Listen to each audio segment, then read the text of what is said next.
Halo semua, saya Aribaran Suprajotiar. Jadi, saya adalah seorang pengembang perangkat lunak, atau istilah umumnya adalah seorang programmer. Ini adalah video pertama saya. Jadi, saya memutuskan untuk mengunggah video ke YouTube karena saya ingin belajar bagaimana public speaking yang baik, sekaligus ingin merekam bagaimana saya belajar. Jadi di video kali ini dan mungkin seterusnya sampai beberapa video ke depan akan membahas tentang logika. Jadi kenapa saya memilih membahas logika? Karena logika adalah hal yang sangat penting di filsafat, khususnya karena saya sedang belajar filsafat. Karena logika adalah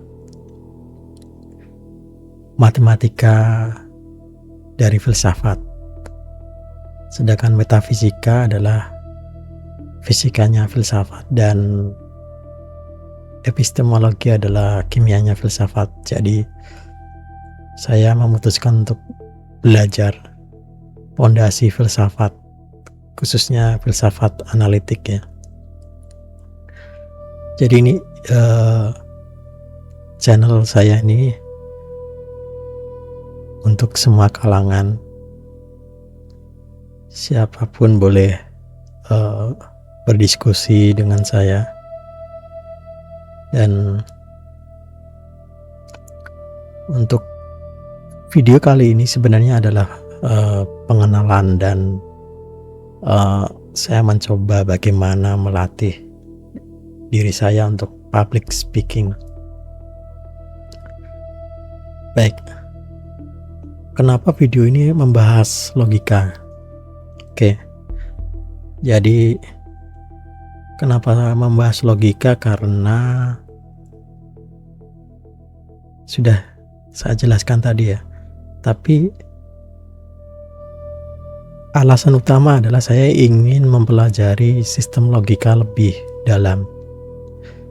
Karena dalam filsafat analitik adalah aliran filsafat yang fondasi utamanya adalah di logika. Jadi video-video ke depan saya tidak akan membahas tentang programming, tetapi tentang belajar logika. Jadi logika sendiri sebenarnya penting untuk programmer ya, pengembangan perangkat lunak. Tetapi logika dalam programming itu sangat sederhana. Logika dalam programming biasanya memakai logika Boolean, dan sistem logika Boolean ini adalah memiliki dua kebenaran, yaitu true, benar, atau false, salah. Tetapi sebenarnya saya terbuka pikirannya tentang logika, dan terutama sistem logika ya. Terutama sistem logika yang ternyata ada banyak sistem logika.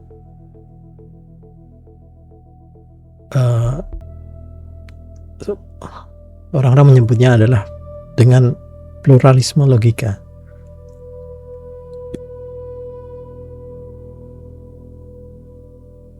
Saya tercerahkan karena membaca buku karangan Martin Suryajaya. Jadi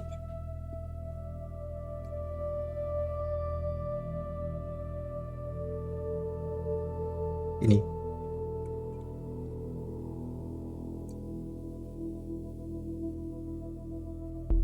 ini adalah buku Principia Logica karangan Martin Suryajaya. Ada sekitar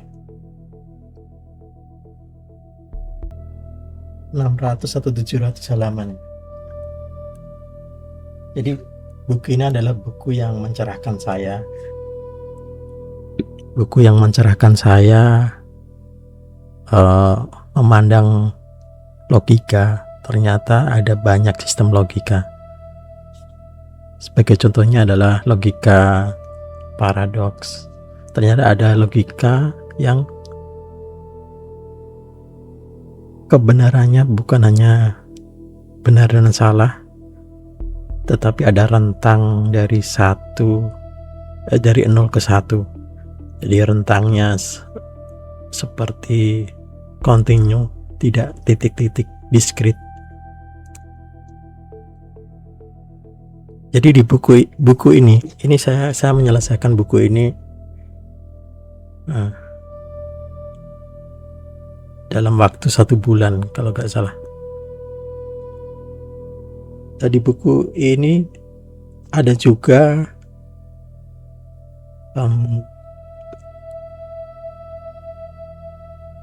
menjabarkan sejarah logika dari Aristoteles ke Stoik sampai ke logika modern, terutama setelah filsuf Frege dan Bertrand Russell ya, kalau kalian pernah dengar. Jadi kenapa saya ingin membahas logika? Karena saya ingin belajar dari awal sistem logika secara formal ya. Secara formal matematika. Jadi sebenarnya bukunya Bung Martin ini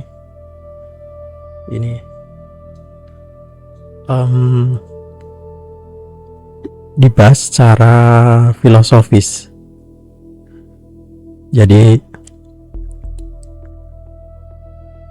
Bung Martin ini menawarkan solusi atas krisis fondasi logika. Dia menawarkan sistem namanya spektra logika tertata kalau nggak salah ya, karena ini udah lama saya tamatkan. Sejak tahun ini saya beli kalau nggak salah 2023 atau 2024. Jadi mungkin 2024 saya menamatkan buku ini. Jadi solusi yang ditawarkan oleh Martin Suryajaya, dan ini adalah disertasi S3 beliau kalau nggak salah, adalah spektra logika tertata. Jadi dia memakai analogi spektrum warna, dan solusinya lebih filosofis ya. Jadi bukan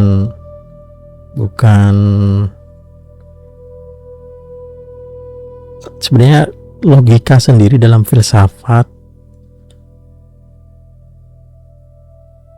juga belajar matematika, tetapi di matematika sendiri ada sistem yang menawarkan solusi pada krisis logika, yaitu seperti HOTT atau HOTT, homotopy type theory atau teori homotopy teori tipe. Jadi hampir sama dengan Bung Martin. Intinya adalah dalam buku ini akan dijelaskan akan dikenalkan banyak logika. Kita akan mengenal pluralisme logika, dan ternyata ada logika yang mengakses dunia mungkin dan dunia tak mungkin, possible world dan impossible world. Dan nilai kebenarannya juga bukan hanya true and false, ada yang bukan hanya benar dan salah, tetapi juga ada semacam nilai kebenaran lain. Ada yang sifatnya discrete, ada yang biner, ada yang multiple. Kalau logika klasik termasuk Boolean itu kan true dan false. Tapi di sistem logika lain ada banyak nilai kebenaran.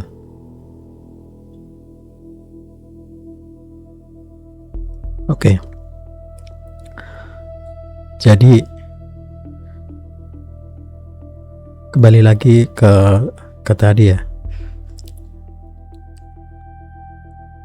Kenapa saya akan membahas logika? Karena saya tertarik bagaimana sistem logika dibangun dan bagaimana membaca pembuktian matematika secara formal.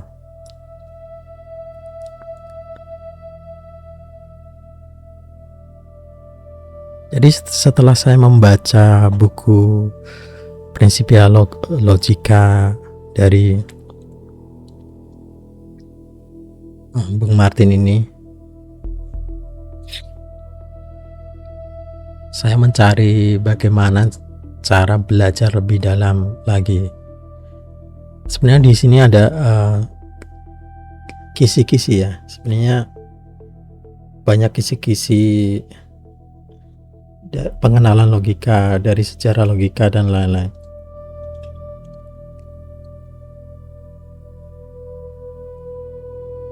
Oke, jadi strategi saya adalah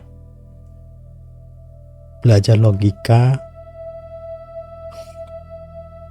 dari Open Logic Project. Kalau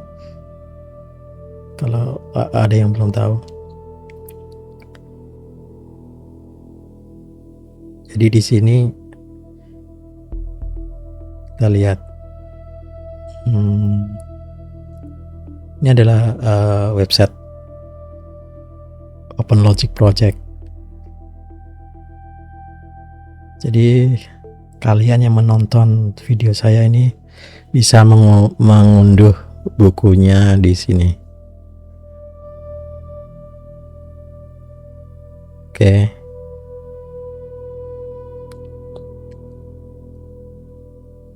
Klik ini. Nah, di sini. Ini adalah PDF ya, versi komplitnya.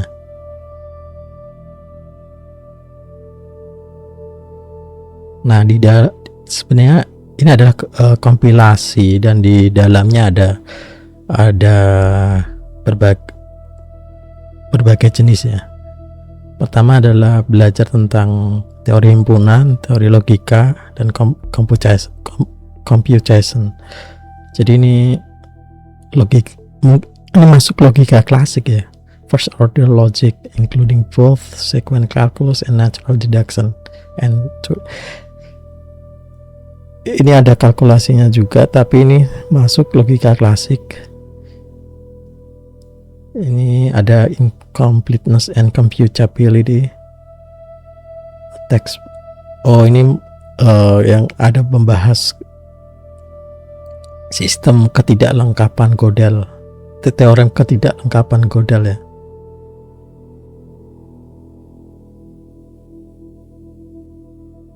Oke.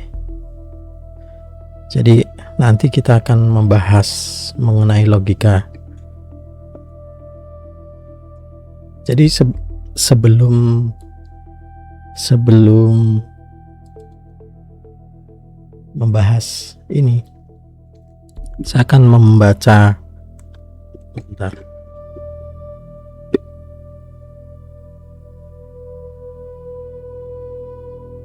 Dalam bukunya Martin,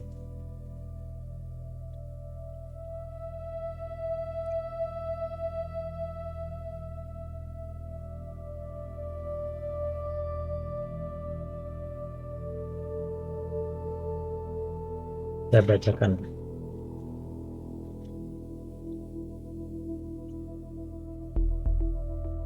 Daftar isinya, jadi nanti akan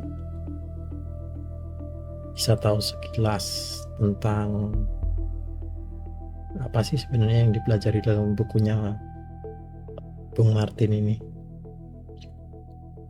Tapi yang perlu saya tekankan lagi adalah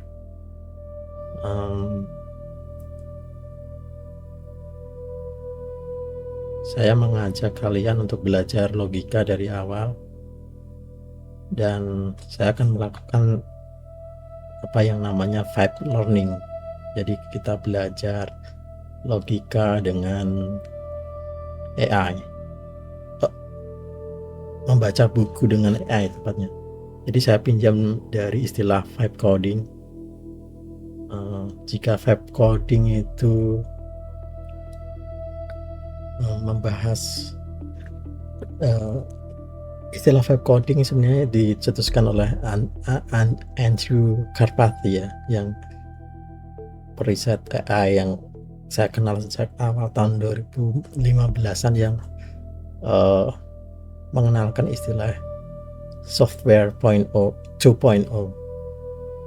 dan juga istilah halusinasi dalam AI. Oke. Itu adalah istilah yang dikenalkan oleh Andrew Karpathy. Kalau kalian belum tahu Andrew Karpathy, ini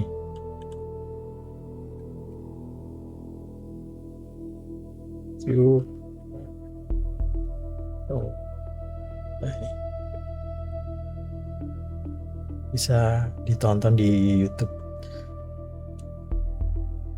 punya Andrew Karpathy. Kalau tidak salah, terakhir dia membuat Micro GPT. Oke, kembali ke topik tadi. Oh ya, saya lupa.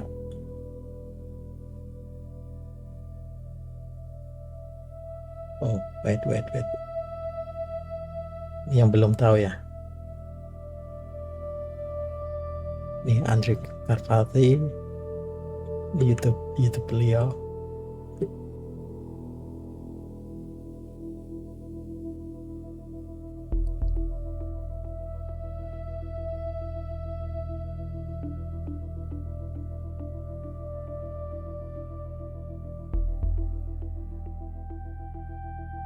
Nih, kalau tidak salah, bentar. Oke, terakhir dia upload 11 bulan yang lalu ya. Oke,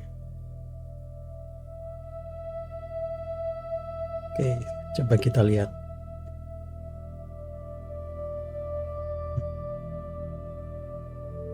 GitHub dari Andrew Karpathy.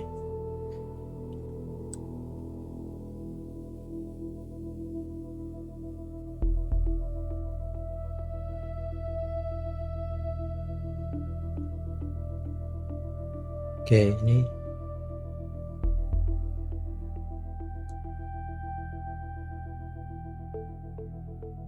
terakhir kali dia membahas tentang Micro GPT.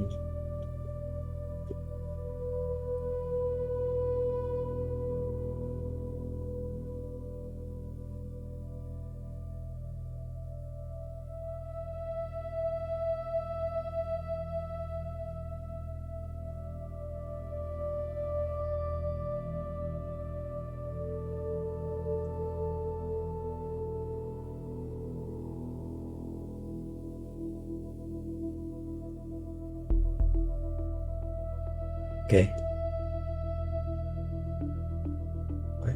Wait, bentar.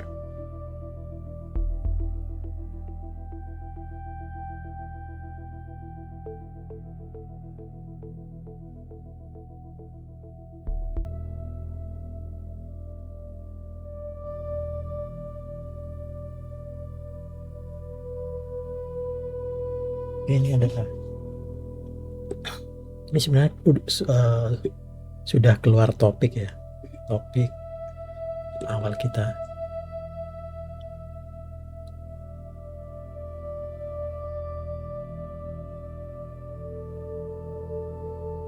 Intinya adalah si Andrej Karpathy ini riset AI. Oke, kita udah keluar jauh dari topik, balik lagi ke pembahasan tentang logika. Jadi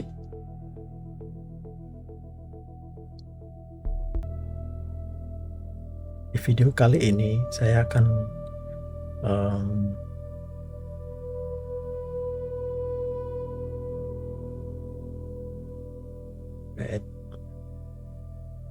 membahas logika dan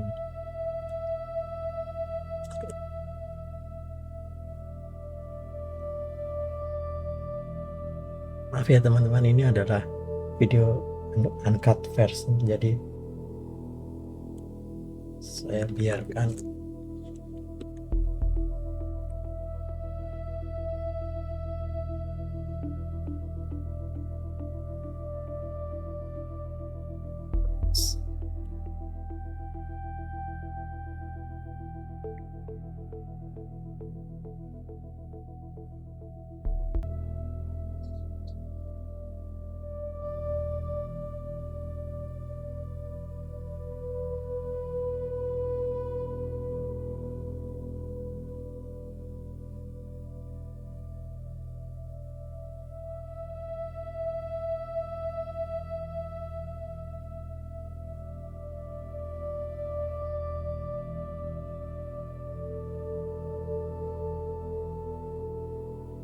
ya. Ini adalah masih proses untuk membuka file yang sudah saya download.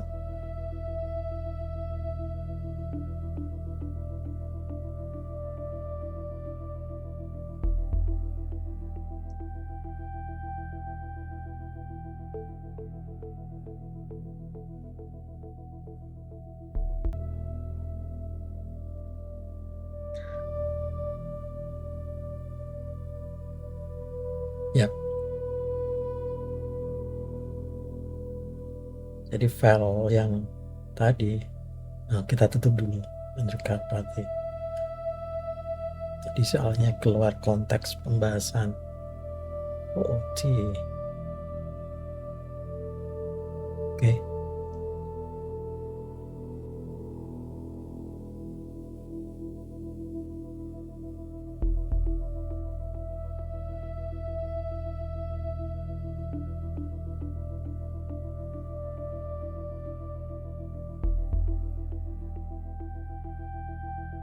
Bentar, saya mengatur window.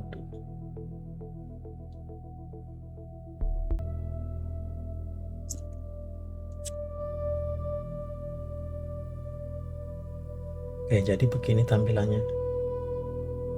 Tampilan open logic text.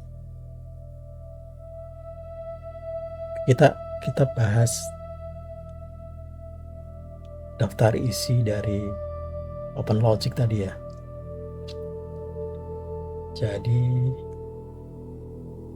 ini window OBS telah agak sedikit mengganggu.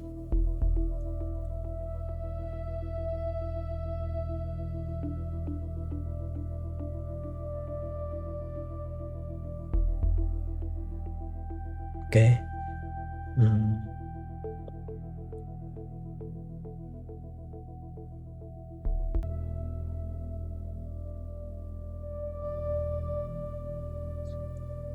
Kita baca daftar isinya. Jadi di sini ada naive set teori. Ini teori himpunan naive. Jadi ini dasar-dasarnya teori himpunan, relasi, fungsi.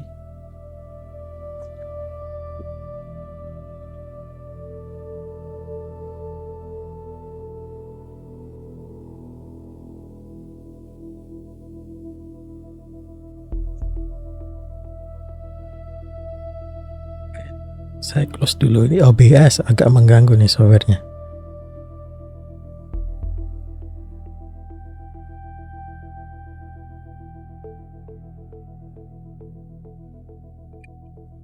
Yap.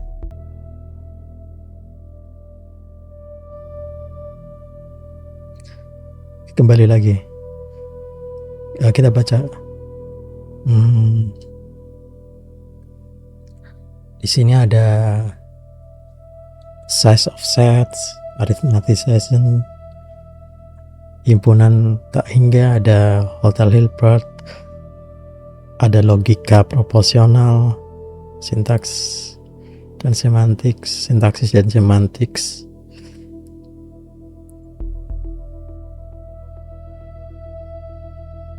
Coba kita lihat. Oke, ini lebih jelas. Jadi ada logika proporsional, ada logika derajat pertama, teori model, komputabilitas, Turing mesin Turing machines,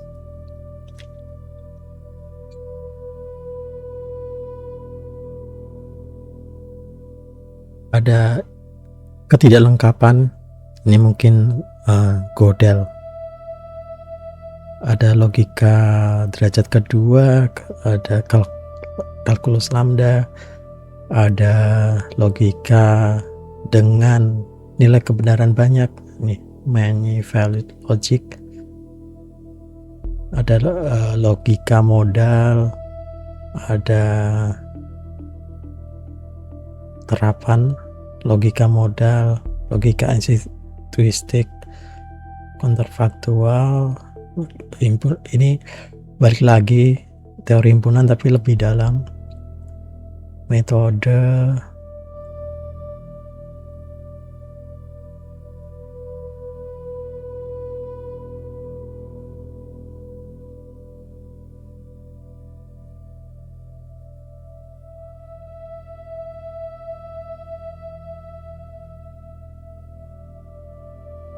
maaf, ini sebenarnya kesulitan untuk mengatur window dari OBS ya.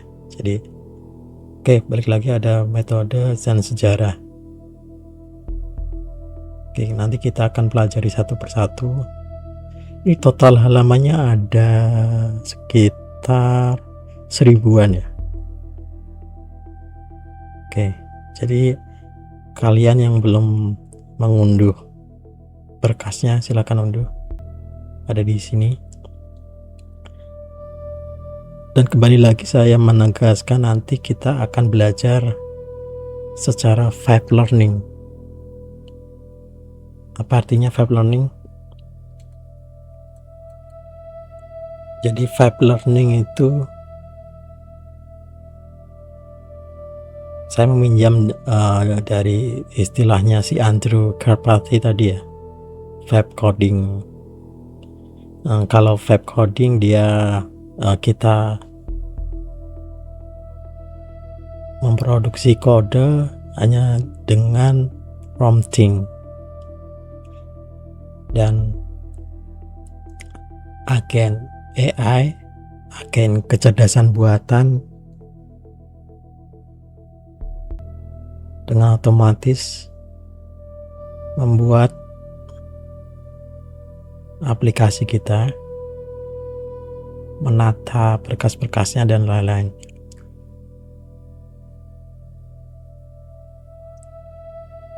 Nanti yang akan saya gunakan adalah vibe learning, jadi pembelajaran vibe secara vibe.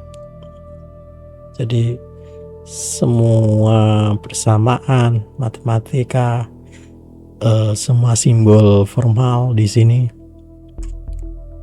Sebagai contohnya adalah misal di sini banyak simbol matematika yang harus kita kita terjemahkan dahulu ke bahasa yang lebih mudah untuk dicerna.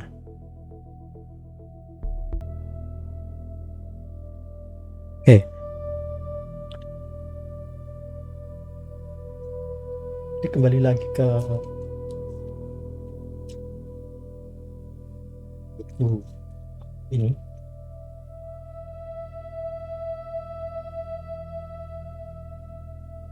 Ini buku setebal 800 halaman.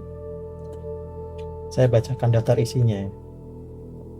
Ini buku harganya kira-kira sekitar 400.000 kalau nggak salah. Oke, saya bacakan daftar isinya supaya kalian mendapatkan gambaran kenapa saya harus belajar logika dan kenapa saya mengunggah video pembelajaran logika ini ke YouTube, karena saya ingin belajar bersama-sama dengan kalian. Jadi daftar isinya itu adalah ada pendahuluan, ada latar belakang, keragaman logika kontemporer, krisis fondasional logika, upaya sementara untuk menjawab krisis fondasional logika, dampak krisis fondasional logika bagi filsafat, rumusan masalah, tesis, metode, pendekatan metalogika dan filsafat logika, langkah-langkah argumen, pertanggungjawaban sumber, sistematika penulisan. Terus di bagian 1 ada masa lalu. Jadi di sini ada kelahiran logika tradisional, logika klasik. Ada pengantar, logika sebelum Aristoteles, logika sebagai dialektika, logika dan pembangunan definisi, logika Aristoteles, penalaran dan kesesatannya, logika subjek predikat. Ya di sini nanti ada yang membahas lengkap silogisme dan tautologi. Jadi ada logika mazhab stoik, ada paradoks Megaria, asal-usul logika proporsional, mengeksplisitkan aturan penyimpulan, perkembangan abad pertengahan, sumbangan logika nova, modernisme skolastik, pemilahan denotasi dan konotasi, diskusi di sekitar insolubilia, rintisan awal ke logika modal, rangkuman, itu yang tadi bab 2. Ada bab 3, menjelang logika modern, ada pengantar, degraduasi pasca abad pertengahan, sejumlah alasan kemunduran, hukum Clavius dan penerapannya, logika Port Royal, ambisi proto-modern, ada mimpi Leibniz, Boolean. Jadi kalau di programming kalian akan menemukan tipe data bool biasanya. Boole itu George Boole adalah perintis logika Boolean. Dia berhasil memformalkan logika ke dalam matematika, mengubah nilai kebenaran true ke bentuk ke angka 1 dan false ke angka 0. Tapi itu dalam perkembangannya ya. Awalnya dia kalau nggak salah hanya memformalkan logika ke dalam matematika. Ini kalau nggak salah ingatan saya. Jadi tadi ada Boole dan bentuk awal logika klasik. Oh, saya lupa. Jadi logika Aristoteles itu termasuk logika tradisional, bukan logika klasik. Di logika klasik itu sebelum Frege dan Bertrand Russell kalau nggak salah. Jadi di sini ada skena logika Anglo-Amerika sesudah Boole, kelahiran logika modern dari krisis fondasional matematika, hubungan antara logika dan matematika, keanekaragaman geometri, keanekaragaman sistem bilangan, bagaimana logika dipanggil untuk menyelamatkan matematika dari diri sendiri. Itu tadi bab 3. Jadi masih ada sekitar sampai bab 11. Jadi 11 ini adalah solusi Bung Martin terhadap krisis fondasi logika, terutama di filsafat analitik, karena filsafat analitik titik beratnya adalah di logika kalau nggak salah ya. Jadi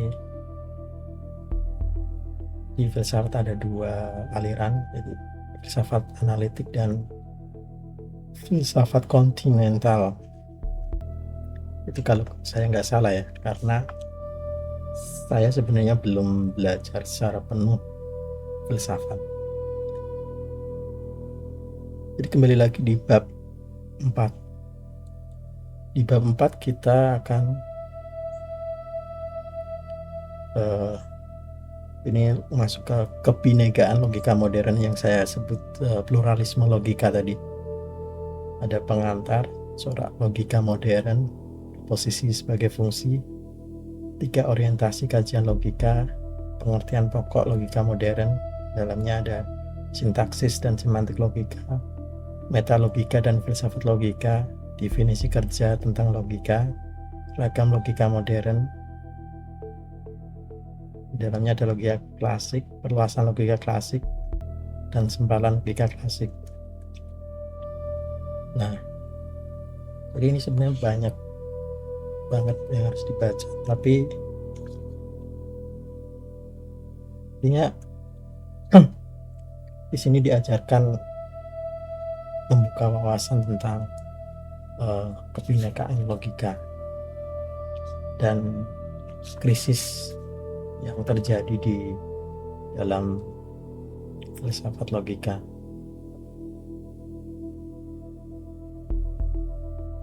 Jadi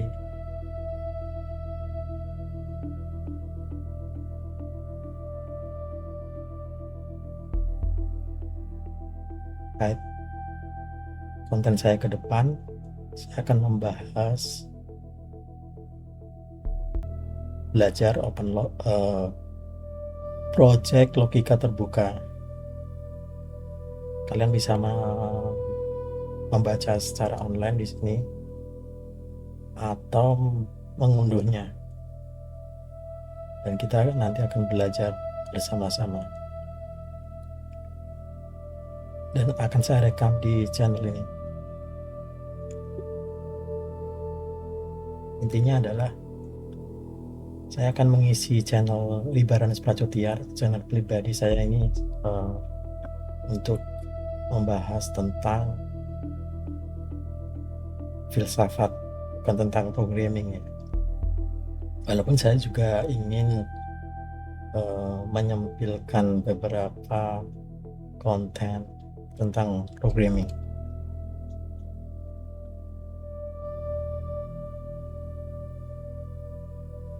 Tapi saya sebenarnya tertarik belajar filsafat dari awal.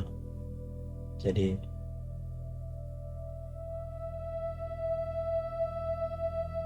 kedepannya kita akan belajar filsafat. Oh, saya lupa. Jadi rencana saya setelah membahas buku Open Logic tadi,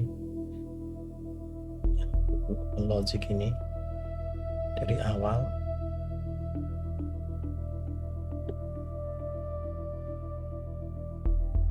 ini teks book yang berat sebenarnya, tapi kita bahas dari awal. Kita akan membedah satu persatu, menjadikannya menjadikan konten yang susah ini apa ya, bahasa matematis yang ada dalam konten tersebut menjadi mudah dipahami dengan cara vibe learning tadi. Saya menggunakan AI. Sebenarnya bukan copy paste langsung dari sumber ke AI-nya langsung ya, tetapi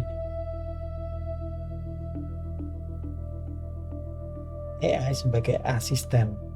Jadi beberapa bentuk beberapa notasi dan definisi, contoh, terus teorema, aksioma di sini. Nah, ini seperti definisi ini. Nantinya kita terjemahkan bersama-sama.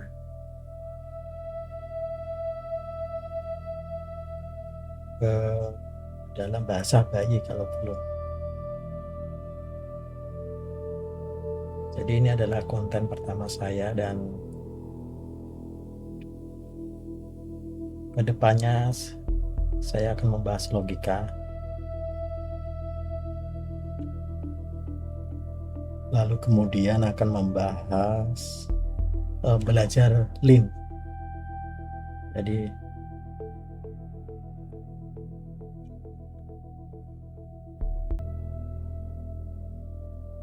ini adalah bahasa pemrograman untuk pembuktian matematika.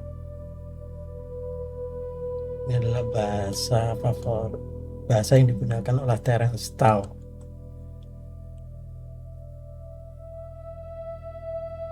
Ya, beliau ini adalah matematikawan yang saat ini masih hidup.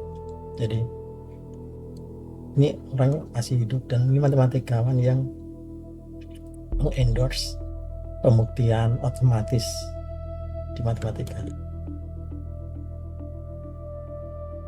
Jadi setelah kita mempelajari sistem logika, kita akan belajar Lean. Terutama saya ya, sebenarnya ini adalah karena video ini adalah untuk merekam bagaimana saya belajar dari awal. Jadi ya,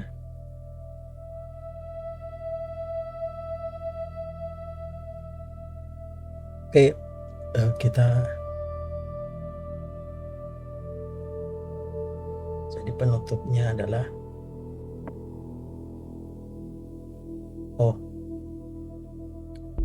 buat kalian yang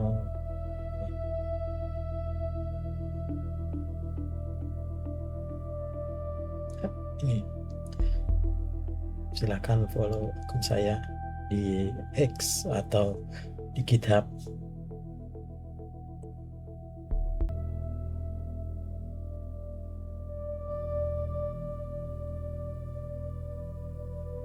Ya, saya kira begitu.